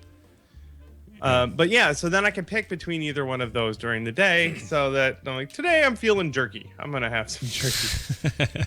We'll not mention the horrible thing I told you over a text No, yesterday that was about terrible, jerky. yeah. I'll never reveal that to the public. Oh no! I don't know where my head was, but he and I were talking about Comic-Con and some plans and stuff, and I made a joke about a trucker, and now I regret it horribly. Like if Bill and I ever had a falling out, he knows right where to go to have some dirt. Yeah, Going straight to TMZ with that business that's right a bad there. one. Whew. Have So, someone recreate it. Anyway, here's another really good example for lunch. Yeah. You may go make like a big old pot of lentil soup for the entire week, but by day 4, you're like, wow, starting to get sick of lentil soup. Yeah. Have everything you need to make a sandwich, good to go. Are lentils beans? Is that what that is? Legumes. Okay. Yeah. All right. Yeah. Yeah. Are you and are you how are you with the beans of the world? Are you a fart knocker or what's going on with you? It's not. If I let me back that up. Go. Do you have a lot? Are you a gassy dude when it comes to beans? I wouldn't blame only the beans. All right. Because I've come to this conclusion that I am at my best when I'm not eating gassy food. Like I seem to be just better overall. I'm less bloaty. I feel less heavy or weird or whatever when I'm not aiming for that kind of stuff. So I kind of actively avoid beans, but I know beans are good for you. Like there's the good things to be had in beans, especially now that I'm a non-beef eater. I can get a lot of those same proteins and things out of a good, red beans and rice dish than I would have out of a steak. But I still kind of avoid them, and I don't know why. I feel like I could be called upon at any time to have to be somewhere where I don't want to be honking all night, Maybe right now is a good time to reinvestigate your love affair with beans. All right. Well, let me see what I can do. I mean, there are low gas beans. I just haven't taken the time to, like you said, you can investigate. get, I guess, like Beano is a thing you get to make it so you don't fart so much. Yeah, you eat the Beano first, and then you eat the beans, I think that's how it I goes. guess. I've never tried it. Yeah. I don't know. It's just a little gas reducer or something like that. Yeah. I mean, look, we are open forum here, folks. We're going to talk about what matters here, and farting is part of life. I hate to tell you. It's important. Yeah. It's vital. Did you know the average human being, both women and men, average farts per day? Let's check this out. Oh, it's, yeah. Here's the fart facts, all right? Yep. A fart, hold on. I can't believe I'm doing this. All right, on average, a fart is made of 59% nitrogen, 21% hydrogen, 9% carbon dioxide, 7% methane. Methane, Brian. Yeah. Methane. 4% oxygen, 1% hydrogen sulfide. That's the smelly part.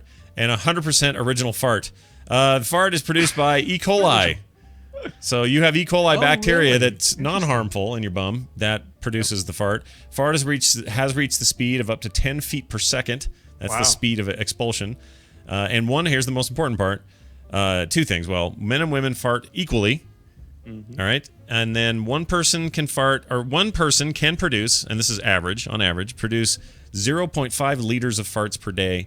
That's almost 0.13 gallons of air fart. And you fart an average of 10 to 12 times per day. Up to 14 for some, and that's normal. Oh, wow. If you fart 14 times a day, or 14 times, I like to say it, 14 times a day, you will, you are normal. That's totally normal. You shouldn't feel bad, or too bad, and you shouldn't also hold it in. That's bad for you. Anyway, there you go. I never counted. Yeah, you probably never wanted to. You probably don't need to. A lot of times it happens when you're not even noticing. You're sleeping or when you're whatever. asleep, yeah. Yeah, morning thunder. That's where that term comes from. I want to know whose job it was to come up with these statistics. With like a little clicker, like a counter clicker, watching someone asleep. 2, 3. Yeah. 8 hours straight while they sleep. That might have been 4 right there. Yeah. I don't know if that was a snore or a fart. Here's a bad statistic for you. The average human being spends 3 years of his or her life on a toilet. If you accumulate all the time, 3 straight years on a toilet. Oh wow! Good lord. Got to be more now with smartphones. Have a phone, yeah. Right? People in tablet. Our new tablet, internet connected culture. One more game of Angry Birds, and I'm totally going out. My legs are numb. I'll just stay longer till they're not numb anymore. Anyway, it's a good way to get hemorrhoids, folks. Yeah. So anyway, when you're getting your food, your beans, you got your collection of beans. Yeah. All the stuff that you would use to make all this food, just keep a running list of all those ingredients. And when you're low, when you're at the store, just pick them up or stock up like I do. Go to Costco once a month and just stock up Get a big old. You could get a sack full of beans at Costco. Keep you going for months. Yeah. The old sack and beans, I like to call it. Yeah. Yeah. And then that way you've always got your options on hand. And what I found more than anything is that if I don't have options on hand, that's when I stray. And that's the trick, right? Like, if you want to eat a salad every day, have the salad in the fridge.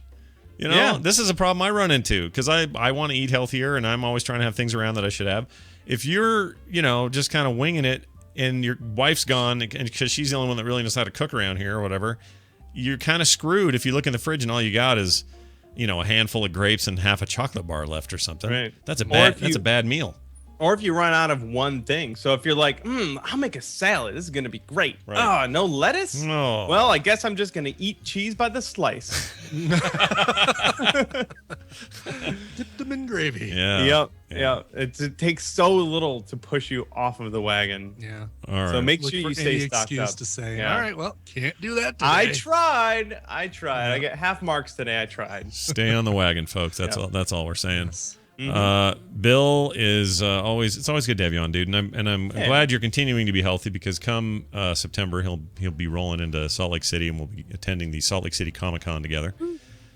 We've figured it out. So we have this tiny table, and Bill's giant bulky costume he'll be wearing may not be as conducive to the table as some might think, but he's going to roam a lot, do photos. Yeah. We're going to have prints to sell. Babe. That's right. You're going to have we'll have stuff at the table to sell of Bill's. We'll have much of my stuff, Carter's stuff. We're going to make the best of the limited space they've given us and have a good old time. And now knowing that San Diego Comic-Con is ticked at Salt Lake for doing so well, and also knowing it is now the second largest Comic-Con convention in the country, I think we'll do well there. I think we have a good chance of having something awesome happen. So anyway, very much looking forward to that. In the meantime, Bill, what do you got working? You have stuff, you have things, you get your Claptrap project and all this. What do you want to talk about? Yeah. If people want to check out the Claptrap Army for DragonCon 2014, go to tiny.cc/claptrapdc, all one word.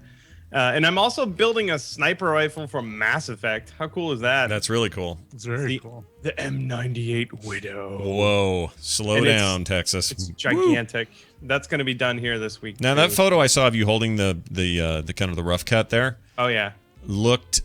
I thought it must have been Photoshopped. It looked so massive. It's really big. Yeah. It's neat, though. That's a really cool shot that you have. In the lore, I believe they said something like it's actually so big that a human being should not be able to lift it. Oh, wow. Yeah. Well, then learn your lesson, folks. Mm-hmm. Well, good. People can watch this. I think obviously see updates on Twitter and stuff at Chinbeard, but punishprops.com is where it's at, man. There you go. Bill Duran, everybody. Stay safe, be good, and don't Stay fart. healthy. Yeah, don't fart. Bye. Don't fart your 11 gallons of farts a day or whatever. All right, it is time You do for count them, measure them. Yeah, I have a secret I can tell you, but I'm not going to. Oh no! I had a doctor made me count my farts. That's not my fault. Yeah, he made me. It was during the diagnosis period, and he's like, "You got to count those." I said, "Okay." And I come back with like 8, 7, 9, kind of in that range generally. And he said, "Oh, those are all good levels." I'm like, "Please don't never make me do something this dumb again. I count my farts." Great. It was awful. Oh my god. Anyway, and girls do fart. I can confirm this. Let's get on the line with us, one Justin Robert Young, and see what he's doing. Speaking of farting girls, welcome Justin Robert Young to the program. That's right. Farting girl extraordinaire. Oh, he didn't pick up. That could be in trouble. I know I think he's in Orlando. Okay. Because he's been at Disney World. Oh, I thought, but he's been go gaming down there, right? I think so. So here's work/fun trip. Well, you know how it goes. So here's his theme. These are their stories. Oh, I'm terrible with names. Justin Robert Young, are you in Orlando or Anaheim? Where are you? Orlando, Florida. That Florida was so lagged it must be good. It must be good. So Dang it. I have been really enjoying following you on Twitter during our trip there because you're having crazy experiences with long lines and luscious Harry Potter experiences and running into people from Night Attack fans and people from the chat realm who work there, like all these weird things that only Justin could experience. It sounds like fun, man. I don't know if it's that only I could experience them, but I definitely did. Yeah. It was super fun, and it was great to get back. I did back-to-back parks. I did Typhoon Lagoon one day, and then like the next day woke up early to try to get to the Harry Potter land. And man, that is like, it's basically like running an Ironman. Like, I feel like I know what an Ironman athlete feels like. Wow. Why? Because just long lines and stuff like that? It's just a lot, you know? I mean, like when's the last time that you've gone to like a theme park kind of proper? It's been Disneyland like not long ago. I did. We have one here called Lagoon, which is kind of a big. It's more local, but it's a big park like that. So yeah, I mean, here and there. But Disneyland last year for me. Yeah, Disneyland's probably a good example of kind of what you're dealing with. But Orlando, like Disney World and all that stuff. I mean, that stuff's just exponentially bigger, isn't it? Like all that stuff's just bigger. I've never actually been to Orlando, but I assume so. Yeah, no, it's all gigantic. I mean, and even like, Typhoon Lagoon, which is one of their water parks, is pretty big in and of itself. Hopefully my internet should be getting a little better. Yeah, it sort of is. So it's just it's a lot, there's just a lot to deal with. There's a lot of people, there's a lot of lines, there's a lot of standing, and then of course, like the real X factor is just the Florida sun. Yeah. Is that you're out here and it's 90 degrees, although we've actually kind of lucked out on the weather both days. Yeah. But you have the humidity. It just kind of takes a lot out of you. And so wraps up the most first world problems monologue ever recorded in history. Wow. Oh, did we lose him? Oh no. Crap. No, I'm here. Oh, okay. Hello. Sorry, we're clearly dealing with various levels of lag back and forth. Mm-hmm. Not your fault, sir. I'm sure it's your damn hotel. That's where you are, right? Well, yeah, I'm trying to get on the Verizon thing. It was good enough to stream stuff last night. Oh, yeah. I don't know. Well, We'll see. That's right, because I heard you were streaming. So, all right, but you're there for a Go game. Did anything weird happen though? I love parks for their weird factor. Like some, an old lady fell off a thing, or a guy barfed in his lap, or whatever. Do you have anything good like that? Well, really, I mean, the big thing is like, we went there for the Harry Potter thing, and like it is amazing. It's kind of crazy. Like they really like number one, also they've done a really great job with Harry Potter by attracting half of England like there at any given time. Like you're walking around and it's just all these British people and Brazilians make up 70% of Orlando tourism. Really? That's weird. Because in my mind, it's always Asian tourists in the stereotype I have. Not a one, Scott. Wow. Not a one with a big, bulky camera taking pictures.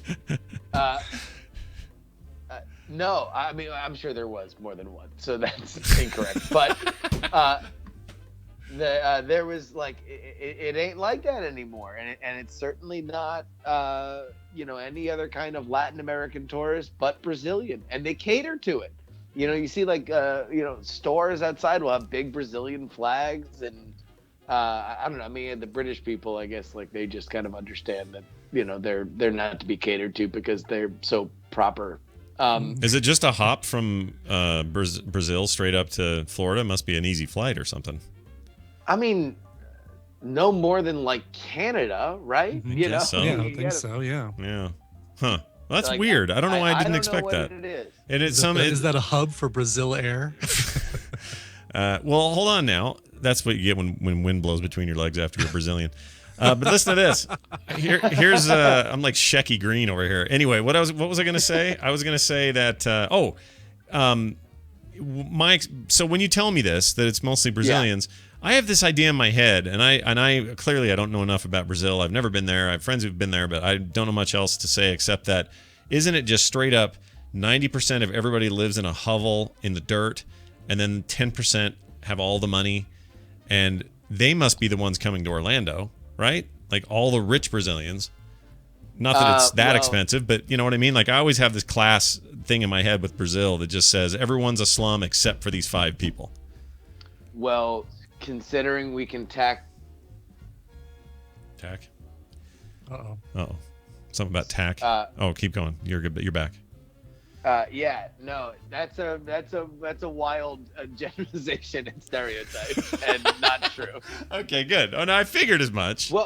Well, no, I mean, here's the big thing is that Brazil has had a gigantic economic boom over the last decade or so. All right. It's been like a really big thing for them. So what I am assuming we are seeing now is the fruits of that, and that's why the explosion has kind of become what it is here in Orlando. So there's this moment I had yesterday, not with the Brazilians, but with the British people, that so the way they have it now is they have one Harry Potter world in Universal Studios. They have another Harry Potter world in Islands of Adventure, which is basically their sister park. It's the Epcot to the Magic the amusement park. Sure, more it's like rides California Extreme to Disneyland. That idea. Yeah, and they're both very similar. You know, like they both have the same kind of rides. It's just different rides. There's more roller coasters at Islands of Adventure. That's pretty much the only difference. Right. But to get back and forth for the Harry Potter nerds out there, in Universal Studios, it's Diagon Alley, which is basically where people from London go to get to the wizarding, the Hogwarts or whatever. And then you go to Islands of Adventure where they have their Hogwarts and Hogsmeade areas. And so you take a train, and I am using air quotes despite the fact that nobody can see me, from one to the other. Yeah. Now, Andrew Main used to have an office on the back lot of Universal Studios because they rented out space, and it was cool to put it on a business card. Yeah. You can walk from where that part of the park is to where the other, like where the Diagon Alley to Hogwarts, in about 5 seconds. Like it is right next to each other. Weird. You can just walk through the back lot. And so they have to kind of gussy up this Hogwarts Express thing because it's a big part of the book. In Diagon Alley, they got this huge recreation of London's King's Cross station. Okay. And I'm like, wow, this is amazing. The attention to detail is great. This looks like an actual train station in Britain, which I then realized was way less impressive for all these British people who do nothing but take trains in Britain.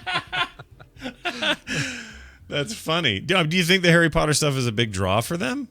Like that's specifically a draw for European tourists? I don't know, but because that's the other weird thing is like in Harry Potter, I couldn't remember. I was trying to think of it yesterday.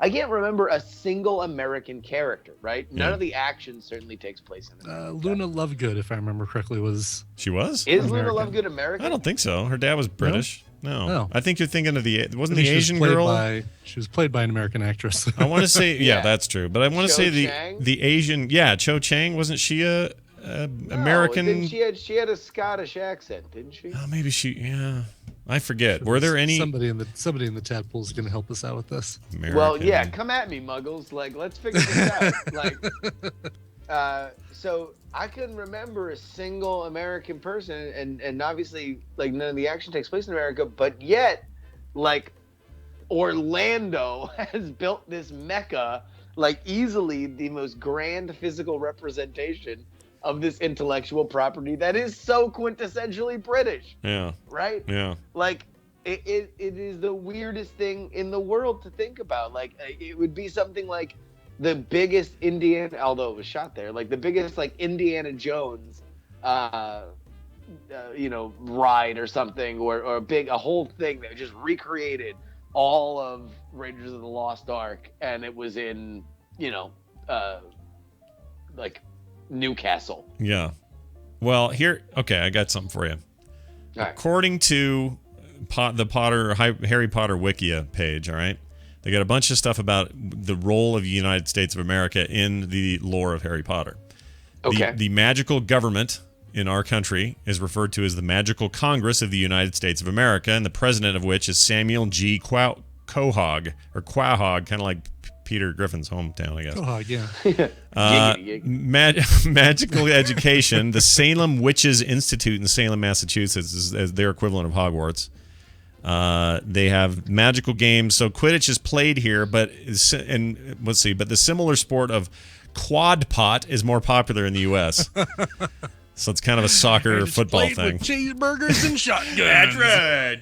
You want an apple pie at the end? Woo! All right. So the U.S. is known also has its own Quidditch league, the United States League. It's called the Sweetwater All Stars, is a Quidditch team based in Sweetwater, Texas. The Fitchburg Finches is the team from Massachusetts. They have their own national Quidditch team. Let's see. The American team beat Liechtenstein's team and shot red, blue, and white sparks into the air in jubilation because we're Americans, damn it.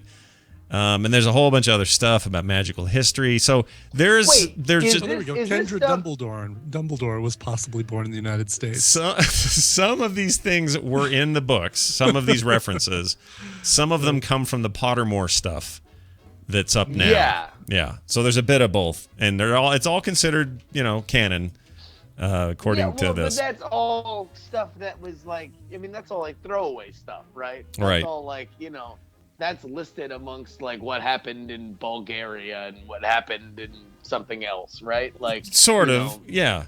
They would just make small references. They've made a reference to Newton Scamander, or whatever how you say his name. He's from New York City, lived in the 1910 to 1920s, and New York City. And he get a rope, and he wrote that book, the bestseller Fantastic Beasts and Where to Find Them in 1927. So that's in that book. That book is referenced and featured quite a bit in the books. So that's gonna be the new movie, right? It is supposed to be, right? It's all supposed to be based on that, right? Yeah. So anyway, there's no. I'm trying to see if there's actually characters though, and I don't see any. So I think you're right. There are plenty of references, but nobody actually walks up and goes, "My name's Hank, and I'm from a small town in Ohio." Exactly. Yeah, it doesn't exist. And I'm here to learn your magic. Cheeseburgers and shotguns, Brian. That's my favorite thing. My wizard father and my witch mother before me. I need to learn how to harness my powers. My friends are all muggles and dipshits. Oh my gosh, that's pretty funny. At the old potato chip.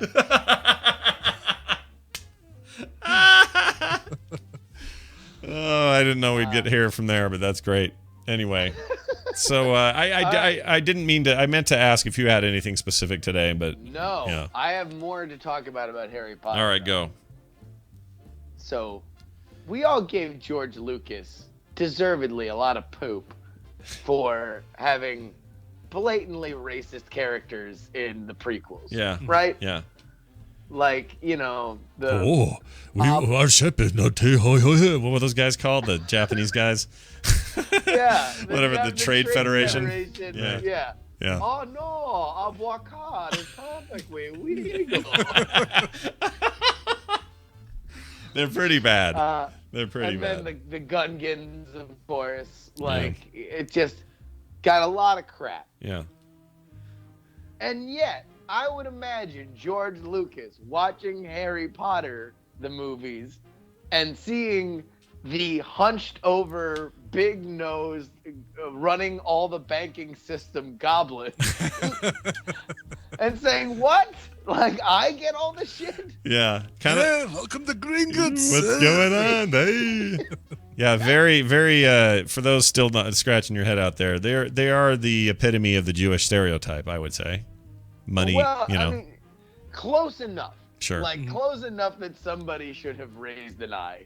But I guess people just love Harry Potter so much that everybody's like, well, and also that they're not evil. But I guess the Gungans weren't evil either. Well, also in the books, to her credit, they're not written as stereotypes at all. They're described very differently. Those movies are the ones that went, we're going to go this visual cue with these things. Because the books, I never in the books went, oh, they're the Semitic stuff going on here is pretty obvious. That never happened to me. It made it seem like it was more like it was like goblins are being stereotyped in the books. In the movies, they're like, well, what are goblins kind of like in stereotypes? And that's kind of where it went wrong, in my mind. Yeah, I guess. Yeah, I mean, I guess if you're in that situation, it's hard though, right? Because it's like, you want to do the best fantasy representation of everything possible, and yet like where do you get when things accidentally kind of just by the roll of the dice align with horrifying and scarring racial stereotypes? Sure. And there's a broad range of severity there. You know, you can do a lot worse than these goblins in these movies. You can do a lot better than Gungans and Trade Federation representatives. But you know, like I feel like there's just a tendency in general to do, like, World of Warcraft's been accused of this for years. The trolls are they're Jamaican. Now that's not inherently racist or anything, but there's a lot of a lot of Rastafarian kind of, you know, I wouldn't call it racial, but it's more like, oh, those are guys with dreads, right, who smoke a lot of weed. Yeah, I know them. Like, there's a lot of that going on. There's you know, the goblins in that game are all New Jersey, kind of Jersey Shore stereotypes. Oh, really? Oh, big time. They even have one of their lines as what is it?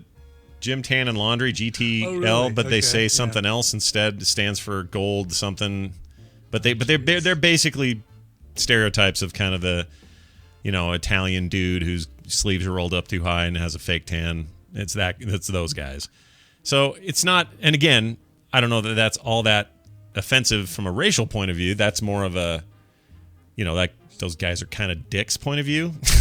Yeah, is how they're taking it. So I don't know where the line is. Sometimes that line moves, and a decade later you're like, whoa, I can't believe we were doing that back then or whatever. But yeah, like, that stuff goes on and everything. It's interesting though, because fiction can kind of get away with being a little more bold about it. I don't know why that is. That's probably a topic for a different time. But well, unless you're George Lucas, yeah, and then you do it, and the films are kind of so hated that we look for any reason to completely rip them apart, and we find these things, and sometimes they appear more legitimate to us than other times. Sure. And we didn't have any of that in the sequels, though, or let's say the first movies. I don't know how to do that when you're talking about prequel sequels, but the first movies didn't really have any egregious stereotypes in them, I didn't think, anyway. Like, I mean, name one. Like, what about Lando's buddy? What do we have here? Oh, the little dude, the little that guy. Oh, Near Nub. I love that little guy, but sure, he kind of had a. But what stereotype was that? I mean, like a little happy Arabic guy. You think? I think so, kind of. Oh my God, this is great. This is like a racial Rorschach. It kind of is, you yeah. know, you look at that and say, what group? Like, you just show that picture to somebody, and say, and you would not believe the protest they got over that. Yeah. And then ask somebody who was protesting. Yeah. No, the little guy who does that, I think I don't know that it was intentional, but I think because I worked with that Jaffer guy for so long, the one I'm always talking about, you work it at midnight on a Sunday, that guy, he reminds me a lot. Reminds me a lot of that guy. So that's either on me or it's on the movie. I don't know which. Probably on me. Which is amazing to think of you thinking of yourself as the Lando.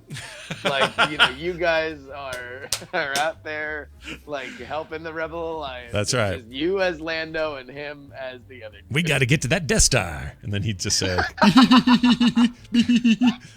yeah. That's quite a scene. I want you to just once a day, just read a Lando Calrissian line. What have we here? At some point, we just need to have just one scene just dubbed over. Once a day, you need to read a line, and then at the end of it, we'll have like one scene. Well, they'll just have Lando, and they'll just dub your voice over. Like Perfect. It was. I'm in. Someone will do that work. We have people who do that. Sure. Absolutely. Why you not? just need to give them the raw material. How about, like, here's one for you. Why, you slimy, double-crossing, no-good swindler. See, I can do that one. That one's all right. You got a lot of nerve coming back here. Yeah, you got a lot of nerve. That's right. Let's see.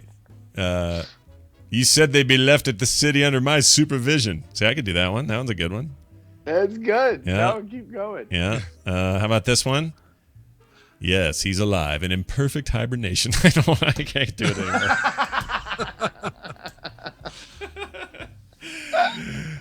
Good times. Well, and there we go. There we go. I think that's a segment. If we've ever had a segment before, this is it. This is the hell of a thing.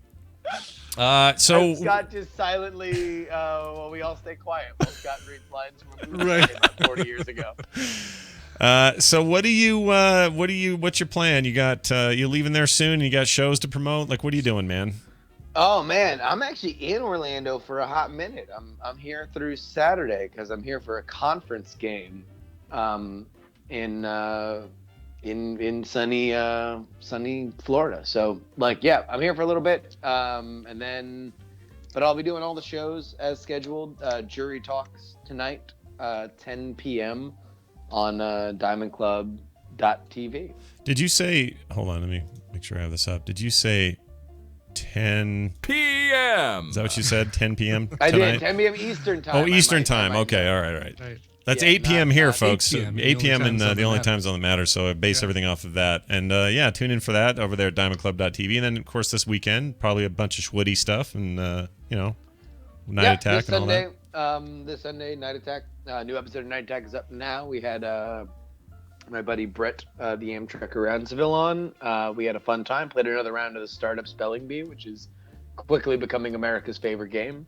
And yeah, no, it was a super rad time. It's good. Well, I hope you continue to enjoy it. It's Justin R. Young on Twitter, everybody. He is known as the And author. hopefully- Yeah, he's the author of many books. The Song of Fire and Ice, called Yes. Justin R. Young, and he's fantastic. You should pick Hopefully, up his books. I was able to do a really good segment because I got to keep ahead of Belmont now. I know, right? They're making us all raise our goddamn game. She was great, and I'm super stoked that she's even. I mean, the best part about it is it's all her idea. She wanted to do this. It wasn't me asking her, begging her. Oh, she knows or where anything. this juggernaut of entertainment is. Yeah, she knows where we're headed. She knows how big this is all blowing up. So I know. Yeah. She's done sitting in the crowd for that Nerdtacular morning panel. Yeah, she's done. Like, enough of this. Yeah, I'm not Belmont running. needs a spotlight. She doesn't want to One more run chair mics. We've got to jam up there. Oh, I know, dude. I don't even know if we can. Well, you know what? Wendy won't be there next time because she'll be in Sweden, so we got room. It's the Wendy chair. Yeah, we'll make Now room. She's gonna drink some of that horrible yogurt soda. Oh, good lord. She knows. Hey, you pays your money. You take your chances. That's right. That's some wise old cowboy poetry there. I like that. It's pretty good. All right. Well, hamburgers and shotguns. Justin, Robert Young, have fun. Stay safe. And Hell yeah. bye now. Woohoo. Yeehaw. All right. Always enjoy our time with Jury. Ladies and gentlemen, that's it. That rounds the show out. We'll do emails tomorrow because there's never time on Tuesdays. No. That's okay. No time. There's no emails. We do want to tell you, though, that you can support us on Patreon at patreon.com/TMS and help support the show, get us to our next levels. We got cool stuff coming up, things happening, and we really want to break some of those new levels soon. And it's always great. You guys are so nice to support us. We're doing a couple of revamps on some of the levels and introducing some new stuff soon. I was just talking to Dave earlier about kind of how we're going to organize that. So stay tuned for those changes. That's going to be awesome, and we're excited about that. But your continual support makes the machine run, and we really, really appreciate it. Also, thanks to our sponsors and everybody who helped the show today be great, including Scott Fletcher, of course, Daryl, Justin, Bill, and of course you, Brian Ibbett. Aw. And Thanks, man. I appreciate that. I guess I do something too. So yeah, me. Thank you, Scott Johnson. Yeah, me and these Oreos and. You do a lot. Oh, these Oreos. I sealed can't up do the it. bag and put them way behind me. Yeah, I can't do it. They're the devil, especially this batch. This is going to be the real trouble for me to avoid. So we'll see how it goes. Did we have a listen count from that one? I listened and I don't remember any of them. Actually. I don't either. You know what? I think all of what we thought about Justin has been a lie. I think he's just different than we all thought. Yeah, it's been a sham the whole time, and I don't think anyone kept track because he didn't do it. He was just fine. It was just Justin. And a caveman. All right, let's get out of here. Frogpants.com/TMS is our website. You can follow us on Twitter. We like that. Coverville, Scott Johnson, and Morning Stream. Yes. Follow us on email, themorningstream@gmail.com. And again, the website is frogpants.com/TMS. We do video versions of this. Most of the time it shows up on all devices. Sometimes YouTube blocks it from mobile, or in some countries because they think music is not authorized for us to play, but it actually is. We're doing it legally. They just don't have a way to verify that. Right. So if that happens to you, it's always available on the site over there at frogpants.com/TMS. And that's it. Unless you've got anything. Have I forgotten anything? Nothing. All I got nothing. All right, let's get the hell out of here then. Well, that's a lie. I guess I have one thing. Oh, you do have one? Yeah, that's true. You have the one thing you always do. Tomorrow we have recommendals, we have Tom's Tech Time, and we have something else I was going to do tomorrow that's kind of cool, and I can't remember what now, so I won't worry about it for now. And then Thursday, of course, I think we'll have Wendy on mid-trip. Yay! She'll tell us what the hell's going on and see if we Live can. from Iceland. Yeah, she may not even be. I don't know if we'll even do an email. We might. I don't know. She'd probably want to help somebody. That's her thing. Yeah. But anyway. I don't see her spending a lot of time telling the story about Iceland. No, probably not. Well, she might. She loves it. She's stoked to be there, but they have to live in like a hostel for like a week or something. Oh, really? Not like this. That's such a horrible name for any kind of thing. It is, isn't it? It's the worst. And just because Eli Roth made it worse didn't mean it wasn't already bad. It's a bad hostel. Yeah, a How hostel. did you find? Yeah, where are you staying? In a hostel? Oh, well, that sounds great. Yeah. A hostel? Could you give it a more, I know it's English, but can you give it a more horrible name? Why don't you call it a breakfast in bed or a freaking right. Bed and what is it? Bread and B&B. breakfast. B&B. Yeah, bed and breakfast, not bread and bread. What am I saying bread for? Bread and breakfast. The bread and breakfast. All right, Brian, let's do some music now. All right, okay. This one's going out to Adam, a.k.a. Gonzalo in AIE in the Tadpole. In honor of my 39th birthday on Monday, July 28th, could I request Bolero performed by Frank Zappa? Thanks a bunch. Rub a snow hobo or something. Adam. Wow. Gonzalo again in the Tadpole. All right. Yeah, this is a fun one. It's a long one. Ah, sorry. Don't play. Whoa, sorry. geez, oh my Accident. gosh. Total accident. It's a little bit longer, so we stuck at the end of the show. But Frank Zappa's covers are something else. I mean, there's a great Ring of Fire cover. I want to say it's even from the same concert. The Best Band You Never Heard in Your Life is the name of the album, and it was re-released, remastered in 2012. Included this great cover of Bolero, kind of in a raga style. You'll have to see what you think. All right. Bolero, originally done by Ravel, famously performed or played in the movie 10 as Bo Derek runs down the beach. Ooh. And probably other places. I mean, like used in other places. Yeah. But I think that's probably the best one. Yeah. Frank Zappa, Bolero. There you go. See you guys tomorrow.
podcast is part of the Frog Pants Studios Network. For more information about this and other shows, visit frogpants.com. Audio program so good, it's like you're there. You blonde-headed boob! Blonde-headed boob. Oh! Boob. Boob! That's funny how that song cuts off. Like that, I didn't cut that off. That just cuts off at the audience. It just there. goes Yep. So I have my that's finger on funny. the thing, like, okay, I gotta watch. Gotta be careful here. What's going on? And it all worked out. Good. I like that though a lot. That was really good. I'm a fan. Put it that way.